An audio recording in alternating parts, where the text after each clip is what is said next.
laahi lii dee fi Qurayshin boo ko tàmmee boo ci dëkkee booy defee ni ma lay wax nii doo banque doo manqué or bu dee commerçant nga doo manqué client bu dee liggéey nga ut doo ko manqué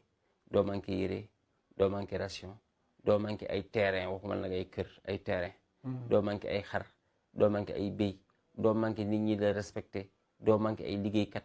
doo manqué ñu lay jox respect doo manqué aussi ñu lay jox valoriser pas alal wu quoi mais comme tu es bien tu ne manques de rien loolu sax alal la sans lii laa fi Qurayshin ku koy def nga jël weer bu ne nga def ko 14 fois gis nga 14 mois la lii laa fi Qurayshin mu ngi ci loxo gis nga fii ñaari colonne la fii 3 colonnes la fii 3 fii 3 fii 3 ça fait 14 2 5 8 11 14 wala nga ne 3 6 9 12 13 14 gis nga lii laa fi Qurayshin إيلافهم رحلة الشتاء والصيف فليعبدوا رب هذا البيت الذي أطعمهم من جوع وآمنهم من خوف يا 14 mois.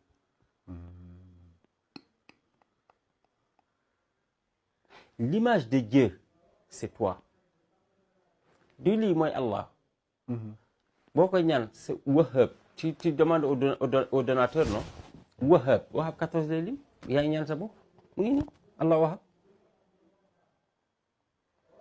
léegi nag fii aussi 14 la ça fait 28 ça fait le cycle de la femme même ça fait même Touba 28 la 14 et 14 moo tax Touba jëf jël da ngay joxe adiya pour am jëf jël ku dul joxe doo am 14 yi par exemple même règle ma nee naa la même jigéen du ëmb lu dul 14e jour 13 14 léegi fii 13e bii gis nga 3 6 9 12 13e bii bu bëri ay traits ça veut dire que tu es très féconde au 13e jour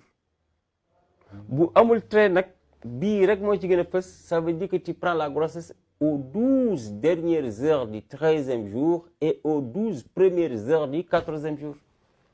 lii jàng nañ ko école xanaa tubaab rek moo war a xam c'est-à-dire nit ñi il faut ñu yow quoi qui se connaît son Seigneur chaque mois nga jël 14 jours nga def lii il a fait Qurayshin 100 fois